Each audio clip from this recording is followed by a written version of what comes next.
안녕하세요. 김슬아입니다. 얼마 전 국회가 힘찬 새 출발을 했습니다. 여야는 민생 입법을 최우선으로 삼는 것에 공감을 표하고 각오를 새로이 했는데요. 앞으로도 우리 국민들에게 꼭 필요한 좋은 법률이 많이 만들어지기를 바라면서 새법률 산책 상임위를 가다 시작해 보겠습니다. 오늘 함께할 위원회 역시 우리 국민들의 생활과 뗄 수 없는 분야를 담당하고 있는 곳인데요. 국민들의 안전한 먹을거리를 책임지고 농어촌 주민들의 안정적인 삶을 위해 노력하는 농림축산식품 해양수산위원회로 찾아가 봅니다. 농어촌 주민들의 복지와 농수산물의 유통, 수출 등을 책임지고 있는 국회 농림축산식품 해양수산위원회. 농해수위는 농림축산식품부, 해양수산부, 농촌진흥청, 산림청 등을 소관 기관으로 두고 있는데요. 우리 위원회는 두 부처를 맡고 있습니다. 이제 먹거리를 담당하는 농림축산식품부와 해양수산부를 맡고 있습니다. 그 두 부처의 정책적인 특징을 보면 다양한 정책들이 이렇게 집약이 되어 있다는 겁니다. 이제 농촌이나 공간을 중심으로 해서 농민들을 어떻게 지원할 건가, 그런 조성 정책뿐만 아니라 복지 정책, 산업 정책, 아주 다양한 이런 정책적인 수단을 동원을 하고 있습니다. 그래서 예결산 사업이 다른 상임위 이런 예결산보다 아주 다양한 종류로 구성되어 있다는 게 특징이라고 할 수 있겠습니다. 위원회에 제출된 법률안들이 내실 있는 법률로 거듭나기까지 지원을 아끼지 않고 있는 문강주 수석 전문위원을 만나봅니다. 아이고, 예, 안녕하세요. 아이고, 예, 네, 반갑습니다.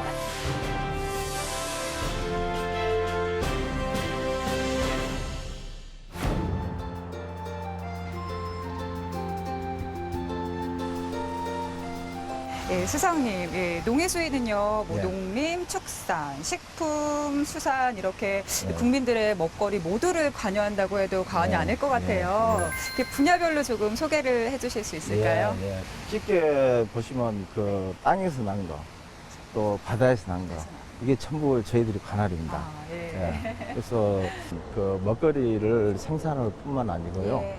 먹거리를 가공, 유통, 수출, 그렇게 모든 분야를 해서 예. 그 농어민들의 그렇게 삶의 질이 향상될 수 있도록 그런 여러 가지 정책을 시책을 예. 저희들이 하고 있습니다. 아, 그렇게 농해수의 입법 과정을 지원하시면서요, 또 뭐 국회 희노애락도 함께 하셨을 텐데 여러 가지 기억에 남는 부분들도 있을 것 같아요. 네. 이제 말씀하시니까 가장 이제 기억에 남는 게요. 국감 자체가 일회성이 되다 보니까 아, 예. 그때만 지나면 거의 그냥 잊혀지고 이래서 네. 2012년도부터 13, 14, 3개년간 국감 이행 그 결과를 저희들이 일일이 확인을 했습니다. 해가지고 했더니 한 상당 부분 50% 정도가 미이행된 채로 지내왔다는 거거든요. 이 국감이 실효성을 갖기 위해서는 예. 한 번 하고 마는 것이 아니고 예. 계속 이렇게 팔로우를 해야 되겠다. 예. 그래서 저희들이 개선책을 저희들이 제시를 했습니다. 그래서 예. 이를테면 농림부나 해수부에서 산하기관이나 소속기관의 국감 지적사항을 전부 취합을 하고 확인을 해가지고 저희들한테 제출하고 그 부분에 있어서 3년간을 해가지고 3년간을 계속 팔로우를 할 수 있도록 그렇게 하고 또 잘하는 기관에 대해서는 인센티브를 주는 이런 방안을 제시해가지고 반응이 아주 좋았습니다. 예.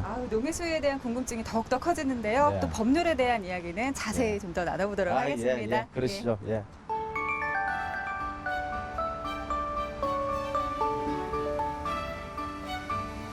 네, 먼저 19대 국회에서의 주요 입법 성과들을 살펴보지 않을 수 없을 것 같아요. 예, 지난 국회에서 통과된 법률안들 중에서 우리 국민들의 삶에 큰 영향을 줄 수 있는 법률들 어떤 게 있을까요? 네, 농가 소득이 도시의 노동자들 네. 소득하고 계속 벌어지고 있다는 점, 네. 농가들 간에서도 소득 자체가 이원화되고 있다는 점, 이런 부분이 가장 큰 문제입니다. 네. 그래서 이런 부분을 보완하기 위해서 농촌을 활성화시키기 위해서 6차 산업법하고 농가 소득 보전법 이 네. 부분이 되겠습니다.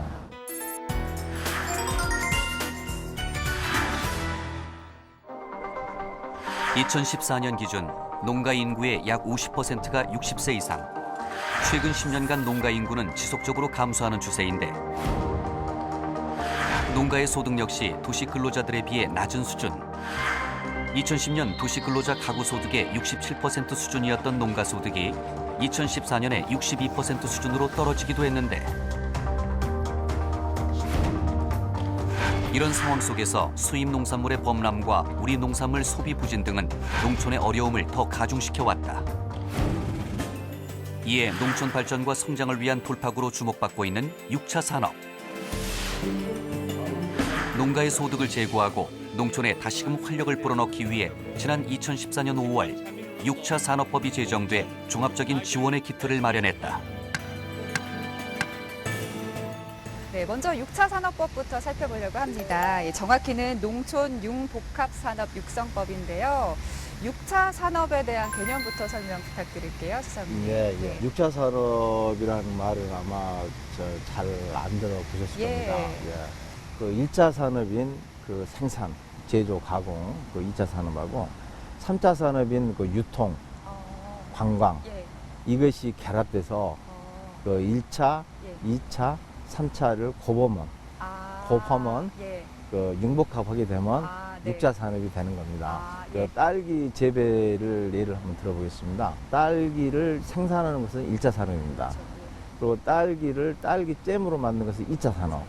그리고 딸기 체험 관광으로 해서 도시에 그 어린이들을 와서 딸기 따게끔 관광 상품화를 만드는 것은 3차 산업입니다. 이것이 복합적으로 이렇게 해서 6차 산업이 되겠습니다. 그러니까 예. 1차, 2차, 3차를 곱해서 6차고 또 융복합이라는 그렇습니다. 말씀이시거든요. 이런 6차 산업화 관련된 법안이 2014년 2월에 드디어 입법이 됐습니다. 변화하는 농촌 환경을 생각하면 꼭 필요한 입법이 아니었나 하는 예. 생각이 드는데요. 예. 구체적으로 법률은 어떤 내용을 담고 있나요? 예, 크게 한 3가지 정도로 나눌 수 있는데요. 첫째는 이제 계획 부분입니다. 농식품 장관이 6차 산업에 대한 계획을 그렇게 세우게끔 네. 돼 있고요. 농촌 6차 산업 사업자 개인들을 그 정부에서 인증해 주는 부분이 있습니다. 그 네. 부분하고 농촌 지구 지정이 있습니다. 6차 산업 지구 지정. 그 지구를 지정해서 양성하는 이렇게 되겠습니다. 네. 예. 그런데 농민들 입장에서는요, 그렇게 융복합 사업을 시작하고 싶은 의욕이 있어도 막상 시작을 하기에는 막막한 부분도 있을 것 같은데요. 어떻게 초기 부분에서 지원이라든지 그런 부분에 대한 내용은 혹시 그렇습니다. 있나요? 그래서 이제 전문 교육기관 예. 교육도 시켜줍니다. 아. 그래서 6차 산업 거기에 대해서 예. 그것도 해주고 또 창업 비용을 지원도 해주고요. 그 경영 컨설팅도 무료로 해주고 예. 여러 가지 지원책을 다각도로 강구하고 있습니다. 아. 예. 네, 실제 그 시범 사업이 효과를 보고 있다고 들었거든요. 문경 네. 쪽에 있다고 들었는데요. 아, 문경 그 오미자 클러스터인데요. 예. 거기는 이제 오미자라는 그런 걸 가지고 여러 가지 산업을 해가지고요. 2005년도에 그 클러스터가 시작이 됐습니다. 네. 그런데 그때만 해도 이제 300농가가 이렇게 해가지고 연 매출이 한 예. 40억 정도 이렇게 됐습니다. 예. 그런데 이제 그 후에 이제 그 융복합 산업으로 이제 전환을 해가지고요. 오미자를 생산만 한 거 아니고 가공하고 또 유통하고 지금 보게 되면 오미자 그 축제도 있습니다. 거기 그래요? 가면요. 예. 그러니까 관광 체험 상당히 관광 활성화. 그렇죠. 이제 융복합화를 시켜가지고 지금 2012년도에는 그 재배 농가가 아까 그 300농가가 지금 한 1000농가가 됐고요. 그리고 이제 매출도 이제 40억 원에서 지금 900억 원 가까이가 이렇게 매출을 내고 있습니다. 예, 뭐 6차 산업이 농촌 경제에서의 새로운 또 길이 될 수 있을 그렇습니다. 것 같은데요. 예. 또 소비자 입장에서도 다양한 농산물을 또 만날 수 그렇습니다. 있기를 기대를 예, 해보게 그렇습니다. 예, 됐습니다. 예.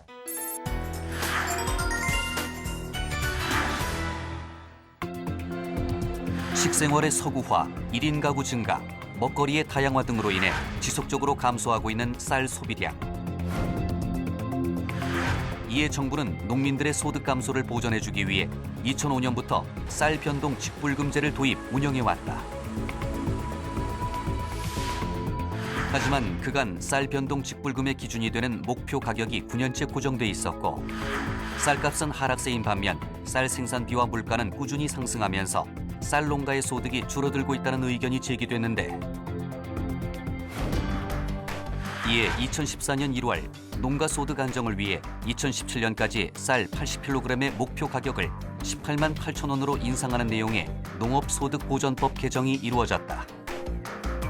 자, 이제 농가소득보전법으로 넘어가 볼 텐데요. 예, 예. 우리나라의 대표적인 농작물인 쌀 생산 농가의 소득 안정을 위한 법률이라고 볼 수 있는 건가요? 농가소득보전법의 그 12조에 보게 되면요. 예.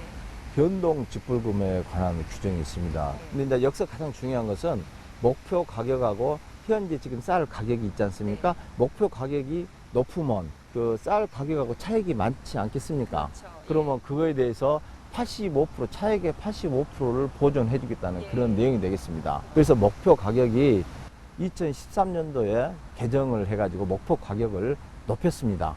높여가지고 예. 18만 8천 원으로 네. 그렇게 올려서 그 차액을 예. 지급하는 그런 내용이 되겠습니다. 그러면 이렇게 쌀 목표 가격이 인상을 하는 것을 법률에서 근거를 하고 있기 때문에 농가 소득이 안정이 되겠네요. 아마 이런 것은 여러 가지 우리의 그 경제적인 꼭 여건만 따진 게 아니고 우리의 그 주 작물인 쌀에 대해서 정부가 식량 그 안보 차원이라든지 여러 가지 차원에서 최소한도로 보전해 주자. 그래서 수익이 맞지 않으면 쌀 농사를 그치지 않을까 이겠습니까? 예, 예. 그런데 쌀 소비량은 계속해서 줄어들고 있고요. 또 이렇게 뭐 농가 소득을 보전해주는 대책을 계속하기보다는 보다 근본적인 대책을 마련해야 되지 않을까 예, 그런 예. 생각도 들긴 하는데요. 그래서 작년 같은 경우에 14년도 말까지 그 잉여 쌀이 137만 톤이었습니다. 137만 감이 톤. 잘 안 오네요. 예, 그 우리나라 60만 대군이 1년에 먹는 쌀이 10만 톤이 안 됩니다. 한 6, 7만 톤 정도 예. 될까요? 그런데 137만 137만 ton이 잉여 쌀이 있었던 거죠. 근데 이제 더 놀라운 것은 그 쌀을 1년에 보관하는데 5,500억이 듭니다. 1년에. 네. 이 부분에 대해서 예를 들면 우리나라에서 축산업을 계속 지금 양성하고 있고 이렇게 하고 있는데 사료를 90% 이상을 외국에서 수입합니다. 예, 우리나라가 자체 생산하는 것이 한 10% 정도밖에 안 됩니다.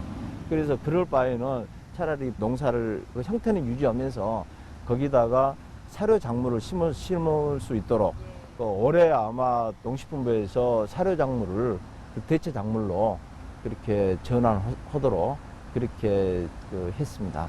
네, 쌀 재배에 대한 혁신적인 대책 앞으로도 나오기를 기대를 하면서요. 다음 분야로 한번 넘어가 보겠습니다.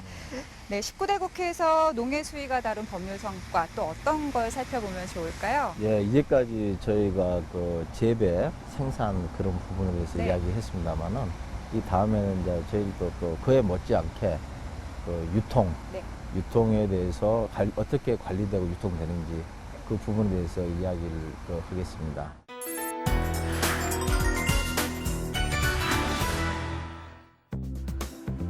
농민은 수확한 농산물의 제값을 받을 수 있고 소비자는 싱싱한 농산물을 저렴한 가격에 살 수 있어 인기인 농산물 직거래.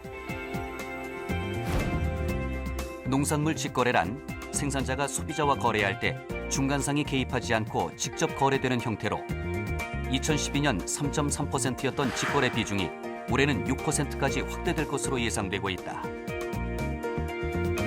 지역 농산물 직매장도 2012년 3개소였던 것에서 2015년 103개로 늘어났고 직거래 유형 또한 직매장과 더불어 인터넷 직거래, 대형마트와 산지 간 직거래 등으로 다양화되고 있는 상황. 하지만 활발한 농산물 직거래 움직임에도 불구하고 직거래와 관련한 뚜렷한 법적 근거가 없어 체계적인 관리와 지원이 미흡했는데 이에 국회에서도 지역 농산물 중심의 직거래 활성화를 위한 논의가 계속되어 왔고 지난해 5월 드디어 그 노력이 결실을 맺었다. 요즘에 농산물 직거래를 선호하는 분들이 참 많거든요. 이름 그대로 직거래를 활성화하기 위한 법률이다. 이렇게 이해를 하면 될까요? 유통이 기존의 지금 단계는요, 유통이 한 5단계, 6단계 되기 때문에 농민들은 팔 때 가격을 그렇게 잘 받지 못합니다. 그렇지만 나중에 또 소비자들이 사 먹을 때는 아주 비싼 가격에 사 먹게 되거든요. 그래서 직거래를 하게 되면 바로 그 소비자하고 생산자가 바로 다이렉트로 하기 때문에 생산자는 가격을 더 많이 받아서 좋고 소비자는 더 싸게 사 먹어서 좋고, 이것은 상당히 제품만 어느 정도 확인이 된다 그러면 아마 이게 상당히 좋은 그렇게 될 거라고 이렇게 생각합니다.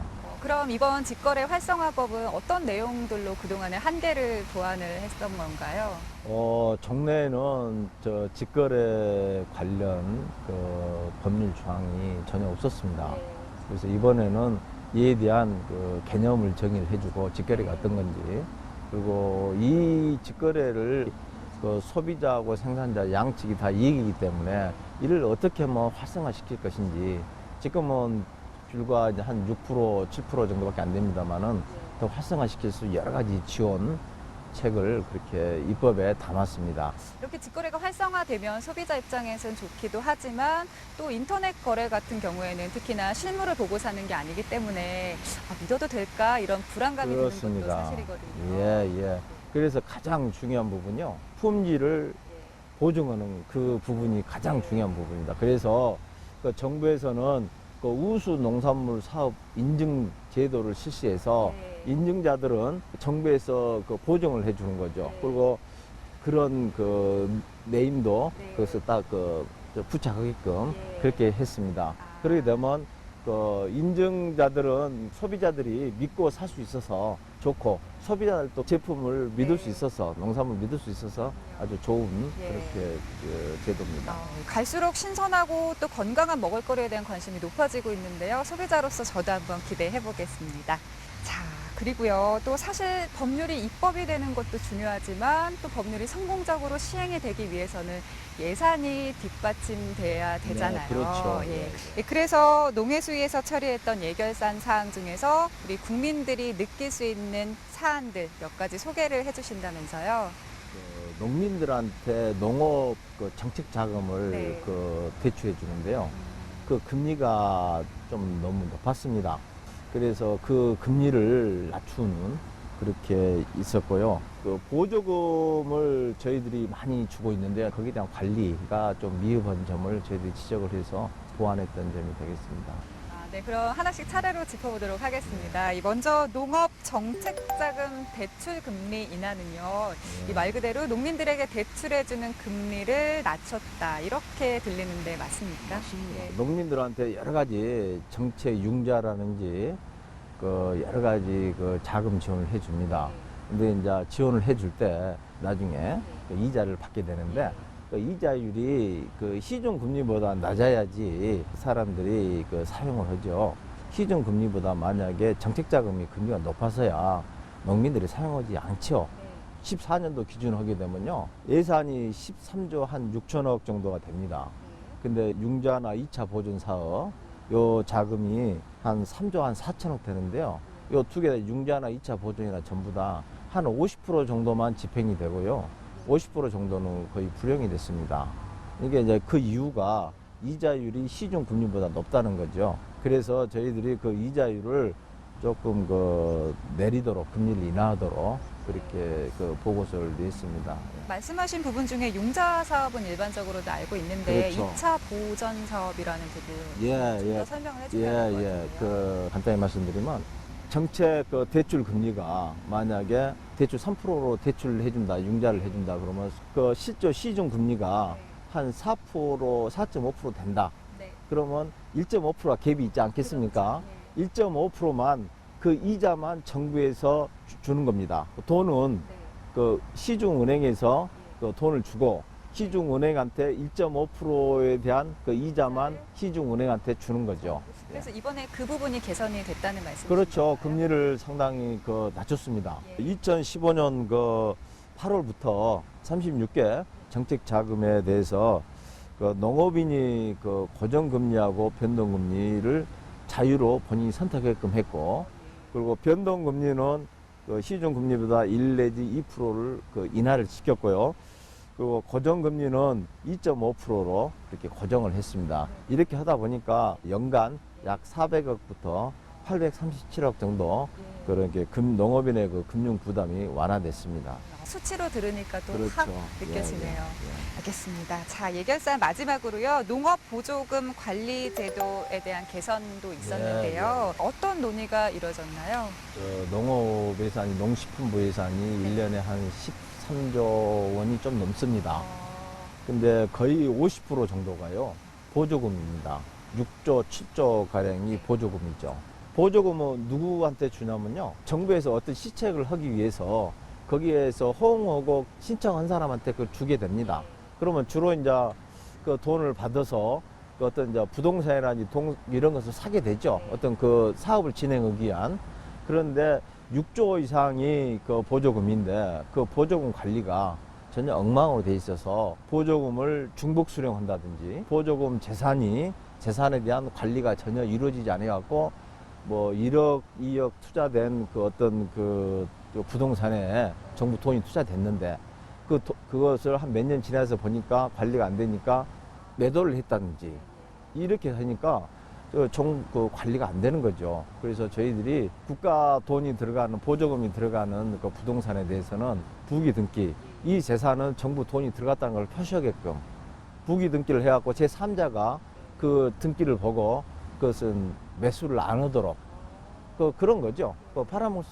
팔 수 없게 그렇게 했고요. 어떤 그 사이트를 만들어서요, 저희들이 그 관리를 할 수 있도록 통합관리 시스템을 만들어서 지금은 잘 관리되고 있습니다.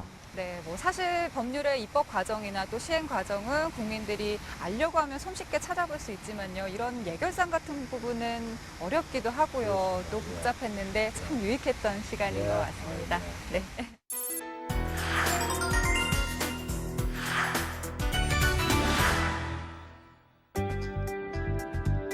농업의 경쟁력 강화를 통해 농업인의 사회 경제적 지위를 향상시키기 위해 설립된 농업 생산자 협동조합. 농협은 2012년 농협중앙회의 사업 중 금융을 담당하는 신용사업과 농축산 유통사업을 담당하는 경제사업을 분리하는 일명 신경분리를 단행했다. 당시 신용사업의 경우 별도의 금융지주를 설립했지만 경제사업의 이관은 2017년으로 유예됐는데, 이에 경제지주의 지배구조를 재정립하고 경제사업의 활성화를 꾀하기 위한 근거가 필요한 상황이다. 특히 그간 농협중앙회장 선거를 둘러싼 비리와 잡음이 끊이지 않았고 조합원이 생산한 농산물이 조합을 통해 판매되지 않는 등의 문제점도 제기됐던 만큼 농협이 본연의 역할에 충실하고 경영 투명성을 확보할 수 있기 위한 입법 논의가 시급한 상황이다. 한중 정부 간 공식 협상이 2년 6개월 만에 타결돼 지난해 12월에 발효된 한중 자유무역 협정. 농축산물의 경우 전체 품목 1,611개의 64%, 수입액 기준 42%를 자유화하여 20년 이내에 관세를 철폐하기로 했는데, 하지만 값싼 중국산 농수산물이 대거 유입되면서 생산 감소 등으로 인한 농어업인들의 피해가 예상돼 우려는 사라지지 않고 있다. 이에 FTA로 인한 직간접적 피해가 발생할 수 있는 농어업인들에 대한 지원 시스템을 시급히 마련해야 한다는 의견이 제기되면서 한중 FTA 체결에 따른 농어업인 지원 법안이 주목을 받고 있다. 네, 20대 국회에서의 과제들 중에서 먼저 농업협동조합법 살펴보겠습니다. 제가 알기로는요, 상당히 오랜 기간 동안 논의가 되었던 걸로 기억을 하고 있는데요. 농협중앙회 사업구조 개편이요, 2012년도에 있었습니다. 그때 있을 때 중앙회가 있고요, 신용사업하고 경제사업. 신용사업은 주로 이제 그 금융 또 농협 금융이라든지, 경제사업은 여러 가지 이제 뭐 사업 있죠. 판매나 그렇죠. 판매, 유통 뭐 다 있습니다. 생산도 있고. 그 부분을 분리하기로 그렇게 했었습니다. 분리했고, 근데 2012년도에 그 농협 금융은 바로 이제 독자적으로 중앙에서 떨어져 나와서 금융 지주라는 걸 하나 만들어 가지고 지주 밑에 은행을 만들었습니다. 이제 그렇게 됐고요. 경제 그 파트도 경제 지주를 만들었어야 했는데 한 5년간을 그렇게 유예를 했습니다. 그래서 중앙회 쪽에 그냥 경제사업이 있었습니다. 근데 이제 2017년도 3월까지 만들기로 그렇게 했었거든요. 분리하기로. 그 법을 이번에 통과시켜 가지고 내년 2017년 3월까지 하는데 차질이 없도록 저희들이 해야 됩니다. 두 번째로는 이제 농협 중앙회장이 지금은 간선제로 하고 있거든요. 이게 1033개 지역 조합에서 300명을 뽑아가지고 300명이 그 농협중앙회장을 뽑는 이런 간접선거 체제로 돼 있었습니다. 이러다 보니까 그 정치색이 좀 있고 이래서 이번에 내용에는 중앙회장을 추천위원회에서 서로 간에 호선할 수 있도록 그렇게 선거를 안 하고 그렇게 내용이 되겠고요. 또 하나 세 번째로는 지금 현재 각 1000몇 개 조합이 있습니다만은 조합원들이 유명무실한 조합원들이 많거든요. 그래서 그런 경제 사업을 전혀 이용하지 않는 조합원들, 이런 조합원들이 많기 때문에 이 조합원들을 좀 정리해가지고 통폐합을 좀 유도하고 그래서 실질적으로 그 조합의 실질화를 기하할 수 있도록 그렇게 하는 내용이 되겠습니다. 조직도 크고요. 특히나 농촌 경제에서 차지하는 비중이 아주 큰데요. 예, 뭐 법률의 입법과 함께 또 농협이 어떻게 예. 변화하는지도 지켜봐야 될 것 같습니다. 심지어는 농림축산부 그 장차관님들께서도요. 농업의 문제 70 내지 80%는 농협이 잘 되면 다 해결된다고 할 정도로 농업에 미치는 농협의 그 영향이 엄청 큽니다. 네. 그래서 그 부분 이번에 잘 해가지고 하게 되면 그 농촌의 여러 가지 문제점이 해결될 거라고 이렇게 생각합니다. 예. 자, 농업인들을 위한 20대 국회 입법 과제 또 다른 하나로는요. 이제 FTA에 따른 농업인 지원 특별법을 들어볼 수 있을 것 같습니다. 네, 특히나 지난해 한중 FTA 기준에 따라서요. 네. 농업인들을 중심으로 이런 우려들이 여러 가지가 표출이 됐었잖아요. 중국 큰 나라하고 이렇게 그 FTA 돼가지고 하게 되면요. 농업 부분이 상당히 피해를 많이 입고요. 이익을 보는 쪽은 공업 부분입니다. 산업. 13억, 14억 되는 인구가 있기 때문에 아주 그 많은 혜택을 봅니다. 그래서 그 농업이 그 피해를 입기 때문에 그 여야정 협의회를 그때 구성을 해가지고요. 무역에 그 이득이 많이 발생하는 이득 공유자하고 비슷하니 그 자발적 기부금을 좀 내게끔 매년 그 1000억씩을 해서 10년간 그 1조 원을 갖자 이런 내용이 되겠습니다. 주로 이제 그 대상으로는 민간 기업, 이제 공기업도 들어가고요. 그 농수 이렇게 수협도 이렇게 그 자발적 기부금을 낼 수 있도록 그렇게 규정되어 있습니다. 그래서 요 기부금을 조성해 가지고요.